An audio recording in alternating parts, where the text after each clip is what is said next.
The straight seals the deal for Art Vandelay, and the first gold bracelet of 2020 finally has a home. Sixes hold. It's over. Put a bow on event number 2. Poke These takes home his first World Series of Poker gold bracelet. A day Robert Bustin' Balls Kuhn will never forget. 2 tournaments in the bag, including his first World Series of Poker bracelet.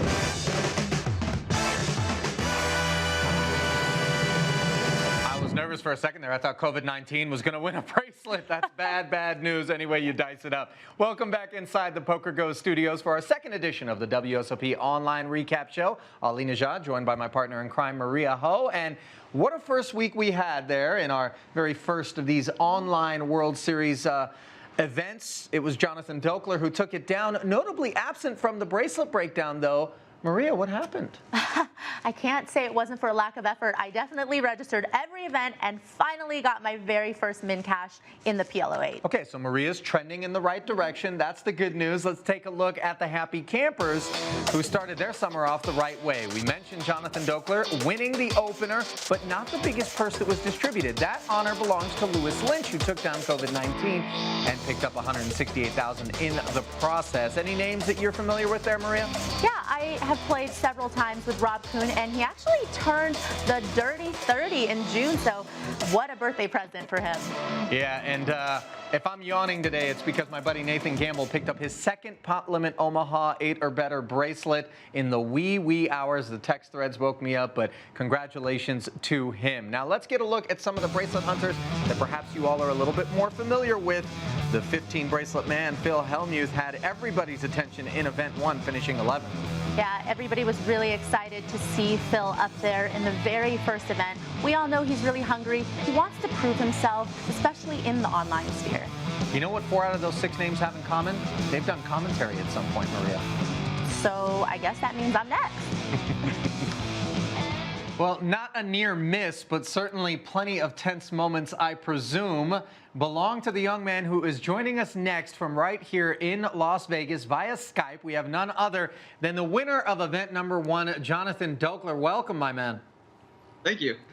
So, he takes down the first event. Maria, you registered in that event. I did. But you guys did not cross paths. No, not then, but I have come across his screen name online before, and we did play live together once as well. So, I mean, we noticed that you did win a live tournament not too long ago. So how does that compare to winning this event online, but a bracelet? Yeah, obviously totally different experience. That one was live and only a field of 77 players. And yeah, just very, very different play you see in like a live 5K versus a online 500. Was there 500 the bracelet? Sorry, I don't even remember, to be honest. Yeah, it was like 1,700 people or something. Very, very different experience. Both very cool, and I feel extremely lucky to have luck boxed my way to both of those. Jonathan, I gotta say, I didn't realize that in Las Vegas County jails there was internet based on your background. I mean, what? Are you a guy who just doesn't like any distractions? It's looking a little sterile back there. So I just moved out here at the beginning of this year, and haven't had too much time to get set up yet. I don't know. I've been playing online a lot. The games have been good with the pandemic, so I've sort of prioritized that over interior design for now. Well, I'll tell you what, the furniture budget is probably going to be looking a little bit more handsome. We don't need to go IKEA, is all I'm saying at this point. You can upgrade if you like. We got options. How many events do you plan on playing? Are you going to be in the saddle every single day moving forward? Yeah, so I set out the PLO8 yesterday. Yeah, totally unqualified to play that. But I'll probably play the rest. I might sit out some of the PLO events, some of the other PLO events too, but we'll see. But I plan to play all the Hold'em stuff. Now, I know, Maria, you have plans to go to Mexico to play in the GG. I wonder what Dokler's plans are for those 54 bracelets. Jonathan, you going to be traveling to get involved on the back half of the summer? I'm actually torn. I haven't decided yet. My understanding is the border isn't even open with Mexico right now yet. So I'm taking a wait and see approach. I'll probably figure it out towards the end of July. You just want all that bribe money. What do you mean the border's not open? You just look, $100. You get right in there. I'm teasing. That's not possible. We talk those federales. I mean, you know, coming into the series, winning a bracelet right off the bat, how do you think that's going to affect your confidence, your mental state moving forward? I was already feeling pretty confident coming into the series. The years, like you said, has been going pretty well for me, and I've put in a pretty solid volume online and feeling good about my play and the results I've had so far. So this bracelet just helps confirm that for me. But you can't draw conclusions from any one tournament. Anyone can show up and win a bracelet on any given day. So, don't want to let it go to my head. Jonathan, I noticed that you have results specifically on WSOP.com that are dating back to 2019. How do you feel the fields are with respect to perhaps other online arenas where you play? Do they seem softer? Do they seem tougher? I mean, you seem to have found your groove specifically on WSOP.com. Yeah, at least in my opinion, the games on WSOP are some of the best available online right now. And during the bracelet stuff, I think the best. The difficulty of play compared to other sites is a lot easier. A lot easier to build up a big stack in these, in my opinion. Well, those big stacks can oftentimes be a big responsibility as well, but obviously you've proven you know what to do with one, Jonathan. Thank you so much, and good luck the rest of the summer. Thank you very much. All right, cool. I was surprised you guys had actually, he pointed out, played live, you said? Yeah, apparently we played live down in the Bahamas in, I think he said the PSPC, which is a 25K buy-in. So he's definitely no stranger to playing a lot, playing for high stakes. And I feel like he has an attitude that I think is really promising for what the rest of the summer will bring for him. Yeah, no doubt about it. Okay, let's go inside the numbers now, if you will. Wait for it. 1,715 event number 1 entries total. And of course, GGPoker, that was the first of multiple cashes he's had so far in the first week. Yeah, by my count, DNegs has cashed 3 times so far. And, you know, he even hopped on to stream some of this PL08. So I'm sure we have a lot to look forward to from GGPoker coming up. It is going to be a pretty sweaty summer for DNegs with all those bracelet bets he's got going, given that he hasn't taken one down just yet. But few people have, and in week 1, not only was it Jonathan Delkler, but Lois Lynch in event number 2, the biggest prize awarded thus far. Now, Lynch actually has live cashes dating back to 2009, so he's been around the block finally laying claim to this bracelet. Then it was the turn of the affable, gregarious Rob Kuhn, cash and tourney guy, 115K in his pocket. Yeah, Kuhn has a very impressive resume leading up to this point, and he usually spends his summer playing the entire WSOP out here in Vegas. But this year he was able to celebrate in style with that W. I watched him put somebody in the blender in a cash game playing a hand blind, live, no limit. Event number 4, Matt Bodie, who took it down from his dad's basement, Maria. I mean, that's basically the typical poker player right there. I'm glad that his dad was able to be a part of it, and I'm sure he's really proud of him. These stereotypes sometimes exist for a reason. And then it was the turn of Brooklyn. Stand up, Alan Chang, 161K in event 5. Chang is a really tough player, and everybody's looking to him as he is leading the WSOP 100K leaderboard. Now, you haven't caught me yawning thus far in the broadcast, but I was woken up with the pleasant news that my good buddy Nathan Gamble took down his 2nd World Series of Poker bracelet in the PL08 last night, 90K Richard. Yeah, and Gamble was actually scheduled to commentate on the final table, but I guess it's a pretty good excuse when you make the final table yourself and end up taking it down. Yeah, Gamble, stay in your lane, bud. You know what I mean? I don't need you crowd me. Now I realize why he came into the booth and wanted to hang out the other day.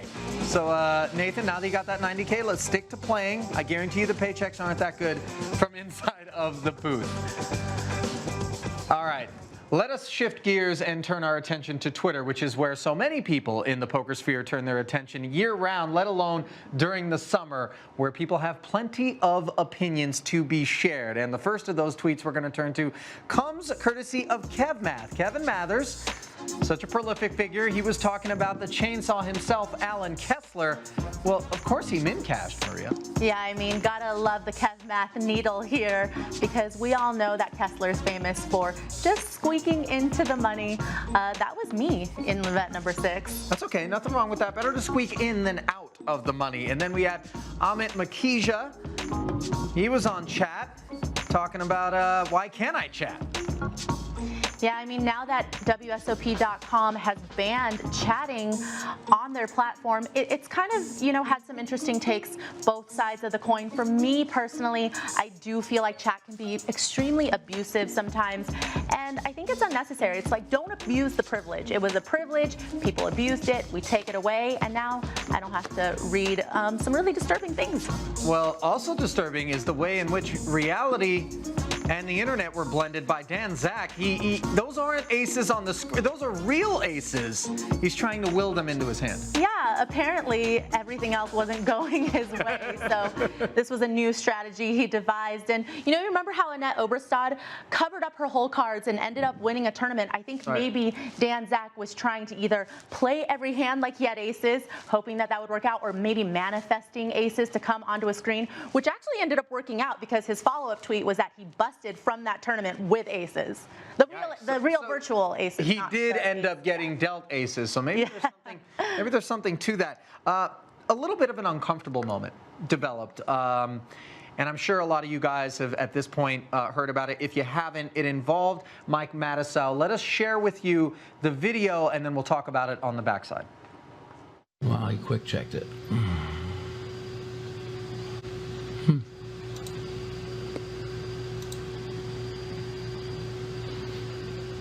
I'm going to test for his tournament.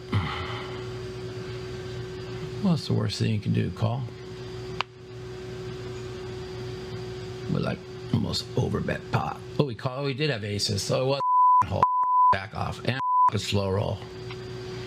This mother Wolverine 17. I'm right in his man, right in his. Mark that name down. Wolverine 17.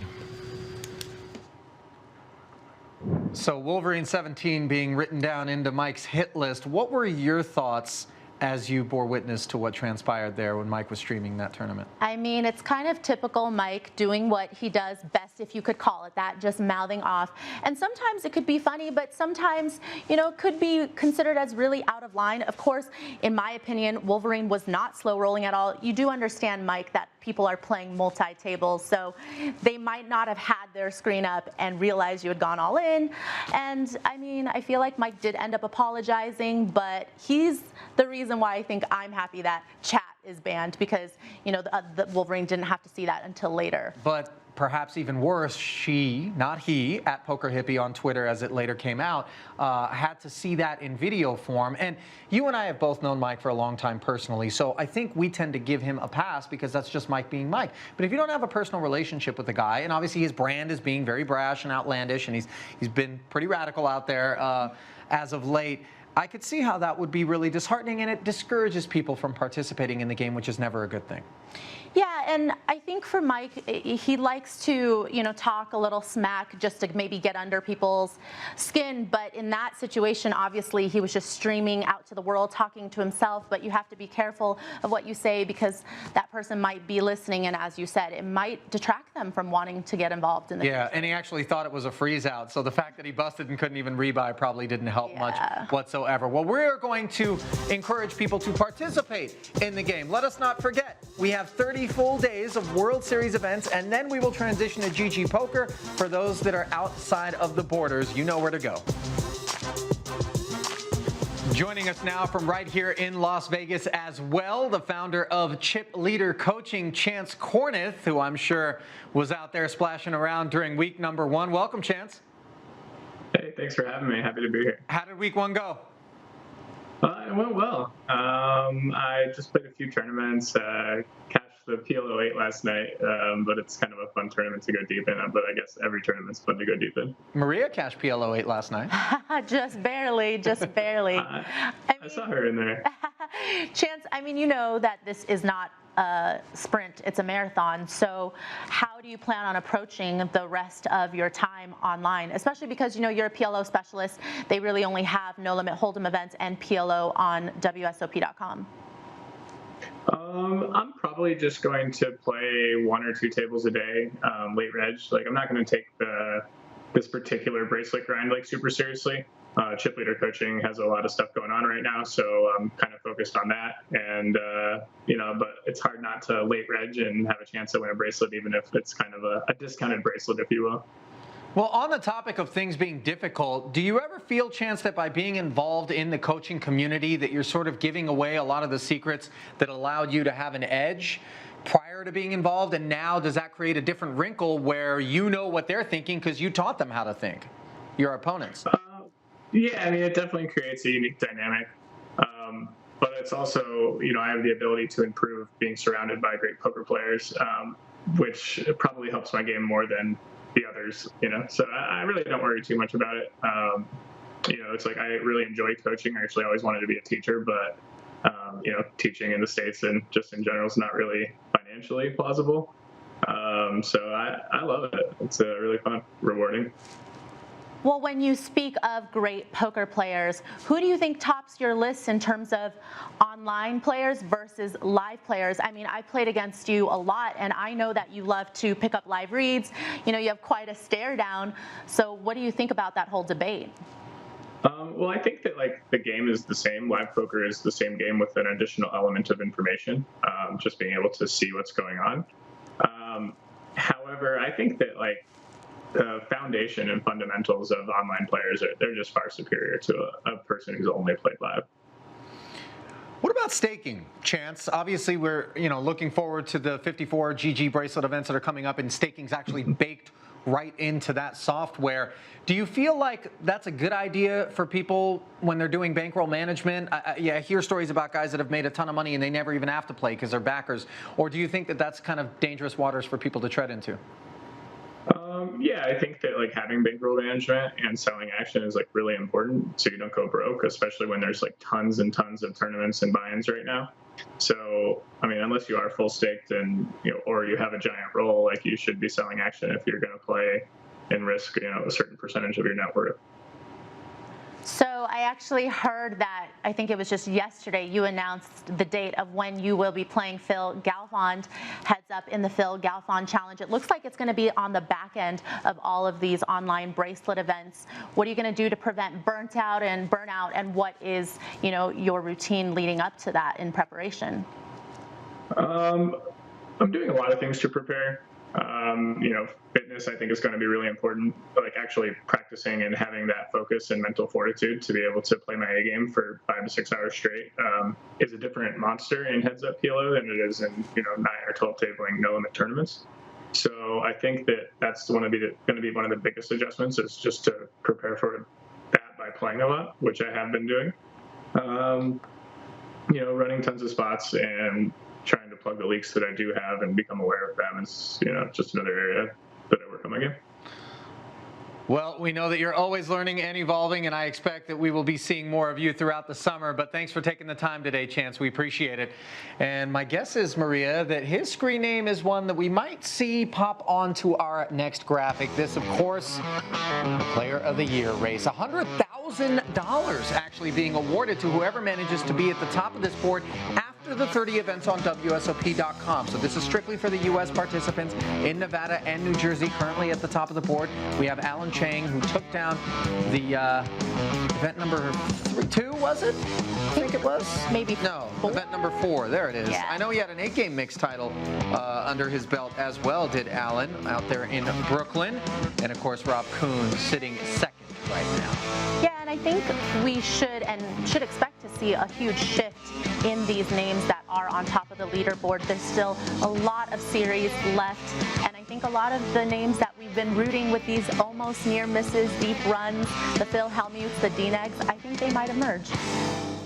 All right, yet to make an appearance on that Player of the Year race, Maria, but you're going to break open another piggy bank for the next 5? I am. I'm looking forward for the opportunity to redeem myself this week. As are many others of you out there. And here are the next 5 at-bats as Maria's hit a single in event number 6, looking to get an extra base hit. What do you think? What's your favorite out of those 5? It's got to be the 1K6 max. I love that format. I like the big buy-in. Hopefully get some money back. Yeah, well, I'm hoping too. Don't let the commentator juju down. I know, I got a lot of pressure. People in the booth. It's not one of those that can't do teach sort of things. All right, let's not forget that there are 54 bracelets that will be awarded on the GGPoker side of this summer's festivities. And all eyes on that $5,000 main event. Just look at that guarantee. I can't get over it. $25 million. I know, it is a huge guarantee, and you know, players can only play 3 flights out of the 22 starting flights, so it could be a close one. What if we just got everybody to not play that event and 2 people registered, and then they promised to like distribute the money from the guarantee to everybody else? Yeah. I'm not supposed to be promoting that sort of behavior, am I? All right, that's my bad. Let's just put a pin in that. Something that people haven't put a pin in just yet. The hand that everybody was tweeting and talking about from last week.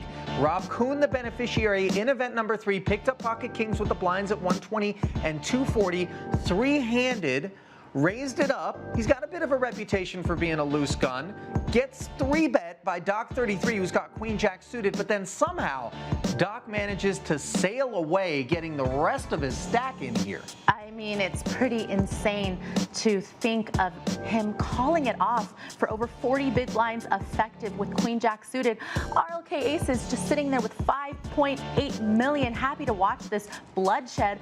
I mean, the fact of the matter is it feels like ICM suicide on Doc 33's part. Queen Jack suited being a really good hand just to flat with in position against the chip leader. Thank goodness 3rd place money is enough for Doc 33 to replace the computer monitor that he no doubt destroyed after this hand. Really just ICM suicide, like you said, Maria. Definitely don't want to be on the wrong end of that sort of stuff. Okay, so going into this week, people have their little preparation. Some people meditate. Some people do yoga. What tips do you have for everybody who's going to be in the cyber streets trying to take one down? What's your story? How do you get ready? I'm on a really healthy routine right now compared to pre-online series. I've been staying away from the refrigerator. I have been exercising, meditating, breathing exercises, all that jazz, all the good stuff. I cannot condone that behavior. That is just the antithetical to the idea of being a poker player in my mind. And you know who would agree with me? Norman Chad. He shared his prep work with us. Hey folks, I'm at Prim Valley Resort, a $34 room. I guess it's like Spirit Airlines. No pillows, or pillows must be extra. I'll call down for them in a minute. So I am staying at the California-Nevada border. Okay, so I'm just steps away from the Golden State. Out there, that's California. In here, this is Nevada. Out there, I cannot win a bracelet. In here, I can win a bracelet. Of course, I'm not going to win a bracelet anywhere, but you understand what I'm talking about.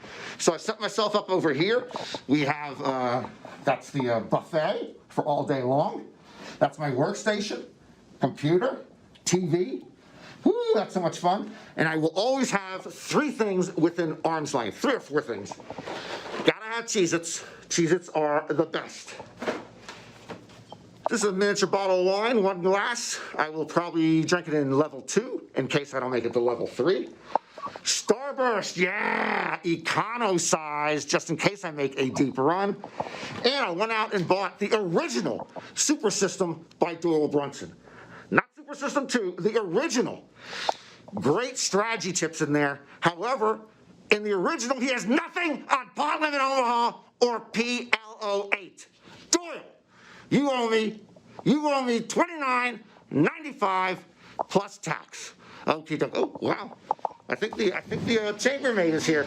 And while Norman may have cashed in event number 6, he apparently hasn't quit his Postmates job as he delivered Randy's Donuts to Dave Tuckman, who has been calling the event. So good on Norman for keeping David in the unhealthy streets, apparently. You know who I want to back this summer? I want to back Norman's gastroenterologist. That's the guy whose bankroll is going to be pumped up. But the Cheez-Its, wine, You like wine. I was going to say the one thing me and Norm have in common with our routine is the wine. Yeah, but you don't do the half bottle. The half bottle is Oh, gosh, embarrassing. no. Like, go big or go home, Norman. What's Magnums all day. Yeah, when you min cash, you go half bottle. If you get up into that final table range, we expect a full bottle out of you. Okay, everybody, thanks for being with us here in this second episode. Remember to keep those laptops plugged in if you're out there in the online streets, and good luck in the week ahead. On behalf of Maria Hall, I'm Ali Nishad. We'll see you next week.